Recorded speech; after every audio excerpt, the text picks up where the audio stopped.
Er is weer hoop voor de evenementensector na de laatste persconferentie van premier Rutte. En er is een akkoord over het compensatiepakket voor Zeeland. Maar er gebeurde uiteraard meer deze week. Kijkt u mee naar een overzicht van dag tot dag. Zeeuwse agenten voelen zich onveilig door de aanhoudende problemen met het communicatiesysteem C2000. In januari werden nog aanpassingen aan het systeem gedaan, maar daardoor zijn de problemen alleen maar toegenomen. Tot grote zorgen van politievakbond ACP. Politiemensen voelen zich onveilig. U moet zich voorstellen dat een verbindingsnetwerk is de lifeline voor politiemensen. Politiemensen zijn vaak met z'n tweeën, soms ook alleen. En als er iets gebeurt waardoor zij met spoed hulp nodig hebben, zijn zij echt afhankelijk van hun portofoon. En als dat niet goed werkt en onbetrouwbaar is, dan doet dat iets met het veiligheidsgevoel en ook met de manier waarop zij hun werk op straat moeten doen. Sinds 2007 werken alle hulpdiensten met C2000. OC, de 1337 met Het communicatiesysteem kampt echter al vanaf het begin met problemen. Wij horen gewoon van collega's veel problemen in de verbindingen. Dat ze slecht contact hebben met elkaar, slecht contact hebben met de meldkamer. Ja, en dat leidt gewoon tot lastige communicatie op de momenten dat het ertoe doet. Ook uit Zeeland komen meldingen dat het systeem hapert. Als je kijkt waar ze geografisch vandaan komen, is het eigenlijk van het zuiden tot het noorden van Zeeland en van het oosten tot het westen, alle hoeken. En bepaalde hoeken van Zeeland zijn dan erger dan andere, maar ze zijn echt wel verspreid over de hele provincie Zeeland. De communicatieproblemen geven niet alleen de agenten een onveilig gevoel, ook voor de burger kan het een probleem geven. Bedenk je een medisch incident, iemand met een hartinfarct en wij komen daar als eerste te plaatsen als politie en verlenen de eerste hulp, dan zijn wij gewend om de medische informatie direct door te spelen naar de meldkamer. Als dat hapert en niet goed werkt, dan kunt u zich er alles bij voorstellen dat het ook voor de patiënt in deze heel gevaarlijk kan zijn. Het vertrouwen in het systeem is door alle blijvende problemen tot een minimum gedaald. In mijn beleving en in de beleving van onze leden is C2000 nooit 100% goed geweest. En dat is het nog steeds niet. En ik begin me langzaamaan af te vragen of dat ooit goed komt. Het ministerie laat in een reactie weten dat er hard wordt gewerkt om de problemen op te lossen. Volgens de vakbond blijft het labwerk en kan er beter een ander, nieuw systeem komen. Het grote werk aan de Westkade in Sas van Gent is begonnen. De weg is al bijna 1,5 jaar dicht omdat de weg dreigde in te zakken of te verschuiven. Eerste klus is het plaatsen van nieuwe damwanden om zo'n verzakking tegen te gaan. En zo zien ze eruit, de grote damwanden die de Westkade bij Sas van Gent moeten gaan verstevigen. De komende 5 weken worden ze geplaatst, maar volgens de aannemer hoeven de inwoners van Sas van Gent niet bang te zijn voor aanhoudende heigeluiden. We zijn vandaag nog met de voorbereidende werkzaamheden bezig voor het trillen van de damwand.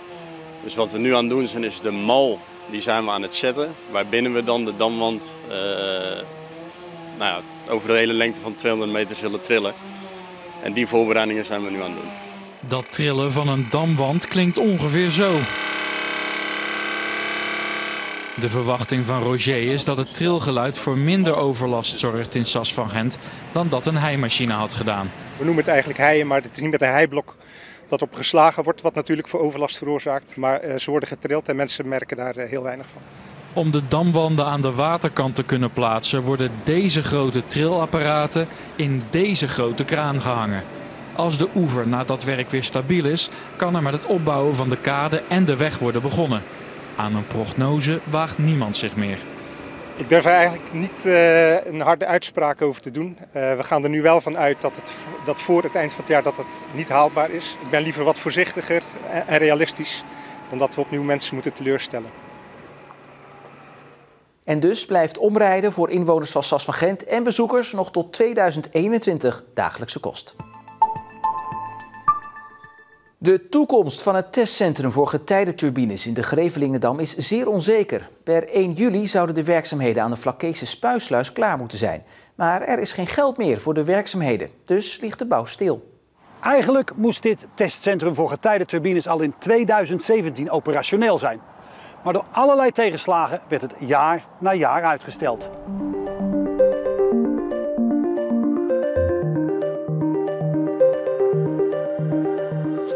Het bedrijf BT Projects gelooft nog steeds dat in de Flakese spuisluis een centrum komt waar turbines getest worden en stroom opwekken. Met de insteek dat het testcentrum een unieke ontwikkelplek voor duurzame energie voor Nederland en de regio in het bijzonder zou worden, werden miljoenen aan subsidies binnengehaald uit Europa, Nederland en Zeeland. De provincie stak tot nu toe 3,7 miljoen in het project. In april dit jaar werd duidelijk dat BT Projects nog 9 miljoen euro tekort kwam. Sindsdien ligt het terrein er verlaten bij en doet de spuisluis niet wat hij moet doen, tot frustratie van Rijkswaterstaat. De pijn voor Rijkswaterstaat zit in het gedeelte hier achter mij. Daar zou namelijk water moeten vloeien van het Grevelingenmeer naar de Oosterschelde. En dat gebeurt nu al lang niet. De waterkwaliteit van het Grevelingenmeer wordt er dus niet beter op. En dat was juist waarom Rijkswaterstaat de sluis aanpakte een aantal jaren geleden. Yes! Nou. De afspraak die met BT Projects is gemaakt is dat de werkzaamheden op 1 juli klaar moeten zijn. Zoals het terrein er nu bij ligt, gaat dat niet lukken. Rijkswaterstaat, nog BT Projects, nog de provincie willen een reactie op camera geven. Financieel gezien ligt hier dus een zwaar dilemma. Want wanneer er doorgewerkt wordt, wie gaat dat dan betalen? De ondernemer BT Projects heeft het geld niet en zoekt eigenlijk naar een kleinere fase waarin het water in ieder geval kan stromen van de Oosterschelde naar het Grevelingenmeer. En wat doet de provincie? Zij hebben een aantal miljoenen subsidiegeld in het project gestopt. Worden dat nog meer miljoenen of wordt dit als verlies gezien? Voor Rijkswaterstaat is één ding wel heel duidelijk. Als hier op 1 juli niet het werk klaar is, dan is het einde vergunning. Dow wil met Shell gaan samenwerken om de CO2-uitstoot te verminderen. Het gaat om technologie voor ethyleenstoomkrakers waar stoffen in kleinere moleculen worden opgesplitst. Nu draaien die op fossiele brandstoffen, maar die zouden plaats moeten maken voor schonere elektriciteit. In Terneuzen, Amsterdam en Texas zijn teams bezig om krakers te verduurzamen. Zowel Dow als Shell zullen in 2050 CO2-neutraal moeten werken, zoals in het klimaatakkoord staat.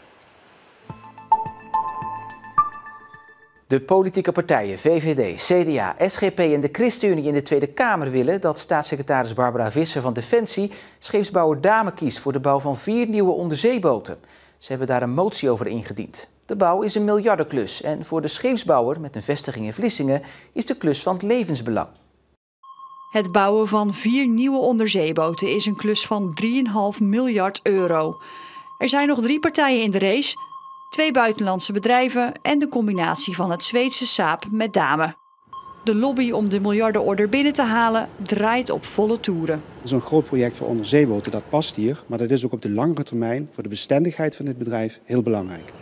Damen heeft ervoor gekozen een samenwerking met Saab aan te gaan, omdat zij ervaring hebben met het bouwen van onderzeeboten. Damen zelf verkeert al enige tijd in financieel zwaar weer. Als deze klus niet doorgaat, kan dat grote gevolgen hebben voor het voortbestaan van het bedrijf. Nou, het einde, dat is natuurlijk iets wat we nooit in onze mond zullen nemen. Wij gaan altijd vechtend voorwaarts, maar het is wel zo dat kennis te voet komt en die gaat te paard. Het zijn juist deze projecten waarmee we de kennis kunnen opbouwen, waarin we jonge mensen de kennis en de kunde kunnen bijbrengen, zodat we ook op de lange termijn niet alleen dit project kunnen uitvoeren, maar bijvoorbeeld ook in een hele competitieve exportmarkt succesvol kunnen blijven. Zowel de directeur Sales Support van Damen als die van het Zweedse Saab hebben een achtergrond bij de Koninklijke Marine. En dat helpt om te begrijpen wat echt nodig is. Ik ben commandant geweest van fregatten bij de Koninklijke Marine en heb verder veel varende functies uitgevoerd. Ik ben zelf onderzeebootcommandant geweest op een Nederlandse onderzeeboot. Dus ik weet hoe het is om langdurig op een onderzeeboot te opereren, ver van huis en wat er voor nodig is. En die kennis, en niet alleen van mij, maar ook van vele anderen, hebben wij geïntegreerd in het ontwerp. De 2 bedrijven zitten al sinds 2014 aan de tekentafel. Als de klus uiteindelijk naar Saab Damen gaat, levert dat voor Zeeland nieuwe werkgelegenheid op. Deze projecten lopen lang en ze blijven ook doorlopen in tijden van economische crisis. Het zijn overheidsprojecten die zijn gepland en die kun je gewoon planmatig uitrollen. Met duizenden manjaren werk moet je dan denken dat honderden mensen werk hebben aan dit ene project alleen. En dat voor de komende 10 tot 15 jaar. Staatssecretaris Visser maakt over een jaar bekend welke scheepsbouwer de klus gegund krijgt. De rechtbank heeft een 21-jarige man uit Hulst veroordeeld tot een taakstraf van 240 uur voor het veroorzaken van een dodelijk ongeval. De man raakte in februari 2017 op de Hulsterseweg in Axel de macht over het stuur kwijt en botste tegen een boom. Een 18-jarige vrouw die bij hem in de auto zat kwam om het leven en een andere passagier raakte zwaar gewond. De rechtbank noemt de man onvoorzichtig en onachtzaam. Naast de taakstraf krijgt hij ook 3 maanden voorwaardelijk en een rijverbod van een jaar. De man is ook veroordeeld voor een mishandeling. Hij was betrokken geweest bij een vechtpartij. De Belgische gemeente Kalmthout wil meepraten over de toekomst van de kerncentrale in Borselen. Als besloten wordt om de centrale langer open te houden dan 2033, dan wil de gemeente dat tegenhouden met behulp van inspraakprocedures, meldt de Vlaamse omroep VRT. Kalmthout ligt 50 kilometer van de kerncentrale vandaan. Ook de provincieraad van Antwerpen praat over deze kwestie. Er gloort weer hoop voor evenementen na de versoepelingen die het kabinet woensdagavond bekend maakte. Voor grote evenementen zal het niet veel uitmaken, maar voor kleine festivals en activiteiten is het misschien nog niet te laat. Voor de organisatie van muziekfestival Nisse is het verschil tussen gisteren en vandaag enorm. Want mocht tot gisteren hun openluchtfestival half juli niet doorgaan, nu kan dat wel. Toch is in Nisse de champagne nog niet ontkurkt. In eerste instantie even hoera-stemming. En daarna van, oh ja, we mogen, maar hoe gaan we dat dan doen? De organisatie wil natuurlijk graag dat het doorgaat, maar zit wel met een paar behoorlijke dilemma's. Hetgene wat hij anders in een jaar voorbereiding doet, dat moet nu in 3 weken gebeuren. En sowieso de extra regels die er aan vasthangen, die er toch nog zijn. En de wetenschap dat toch onder een soort vergrootglas ligt.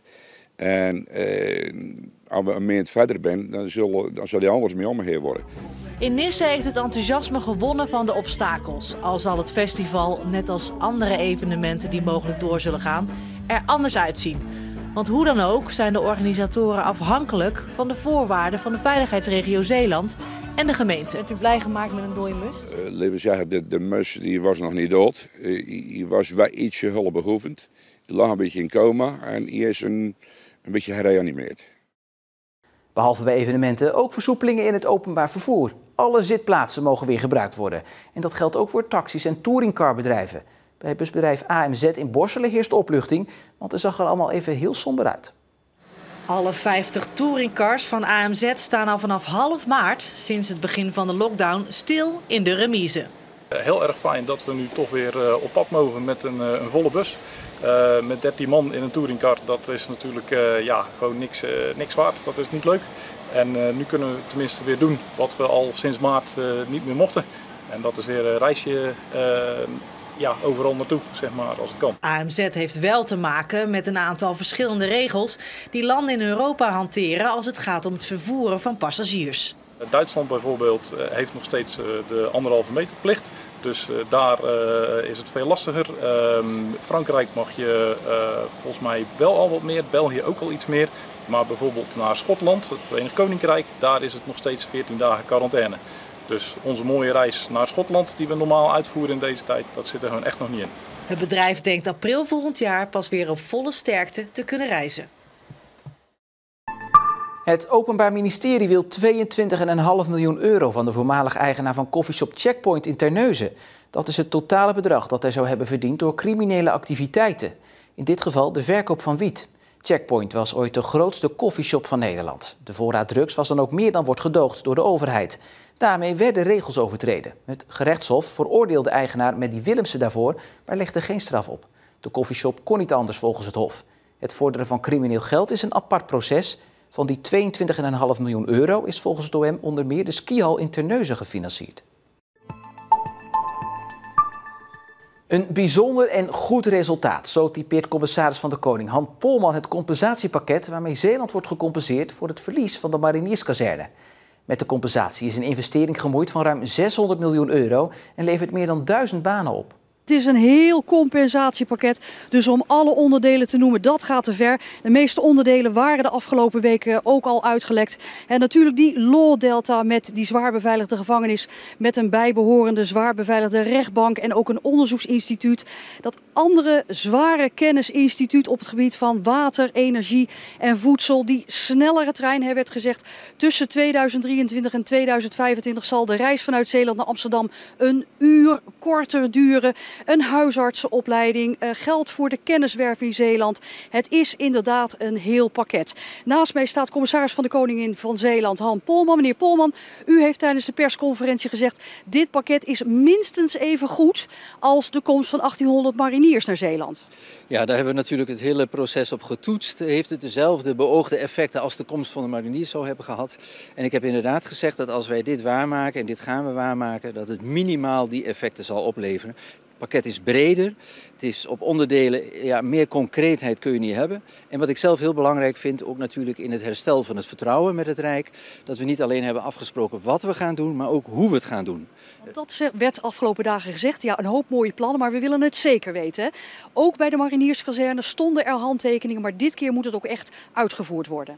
Ja, kijk, wij Zeeuwen houden van woorden, maar vooral van daden. Dus in dat opzicht hebben we nu ook gezegd, we houden een bestuurlijke groep waar een bewindspersoon namens het kabinet in zit. Dat zal zeker nog de komende tijd staatssecretaris Knops zijn, daar zijn we heel blij mee.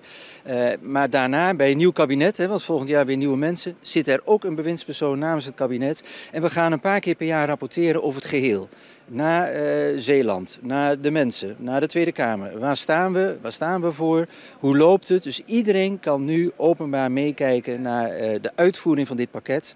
Want dat gaat gebeuren. Maar heel kort, met wat voor gevoel staat u hier nu? Met een heel goed gevoel. Het was natuurlijk een proces waarin we elkaar diep in de ogen hebben gekeken, want er is nogal wat gebeurd. Dus de aanleiding was heel vervelend. Maar ja, het is Zeeland, hè. We worstelen en komen boven. En ik moet zeggen dat het proces wat we nu gelopen hebben, heeft echt het vertrouwen, een forse eerste stap gezet naar het herstel van dat vertrouwen. Ik ga even naar staatssecretaris Raymond Knops van Binnenlandse Zaken. U hoort het de commissaris van de Koning zeggen. Herstel van vertrouwen. U zei tijdens de persconferentie, ik durf te beweren dat het vertrouwen is hersteld. Ja, het geheugen is niet uitgewist, dus wat er in het verleden gebeurd is, dat hoeft niet vergeten te worden. Maar het vertrouwen is er absoluut. Ik heb de afgelopen maanden buitengewoon intensief overleg gehad met de Zeeuwse bestuurders. En ik kan niet anders zeggen dat het stevige gesprekken waren, gewoon recht door zee, zoals de Zeeuwen zijn. Maar ik hou er al van, dan weten we tenminste waar we het over hebben. En we hebben gewoon alles naar elkaar toe uitgesproken. En we hebben vooral ook heel concreet gemaakt hoe je zo'n integraal pakket op papier kunt zetten om ook uit te voeren daarna. Want papier is geduldig, het gaat uiteindelijk om de realisatie. Ja, toch ook onderdeel van het pakket is die zwaar beveiligde gevangenis. Ja, daar zijn Zeeuwen toch een beetje argwanend over. Want die zijn bang dat van Zeeland met zo'n law delta, zo'n justitiedelta, een soort Alcatraz wordt gemaakt. Ja, dat is niet het geval. Overigens, een EBI is wel een gevangenis waar je in principe niet uit kunt. Dus dat klopt wel, dat is wel de bedoeling. Maar wat we zien de komende jaren is dat de ondermijning, criminaliteit niet afneemt. Dus dit is iets waar veel behoefte aan is. Ook dat kenniscentrum is heel belangrijk. Ook extra locaties voor extra beveiligde rechtbanken. En collega Sander Dekker heeft echt ook met dit concept de moed getoond om iets nieuws te gaan doen, te beginnen in Zeeland. Dit is 1000 banen, dat is niet 1800 banen van de mariniers. Nou ja, die 1800 banen van de mariniers is de vraag of die ook allemaal zich in Zeeland gevestigd hadden. Dat is natuurlijk ook de discussie geweest.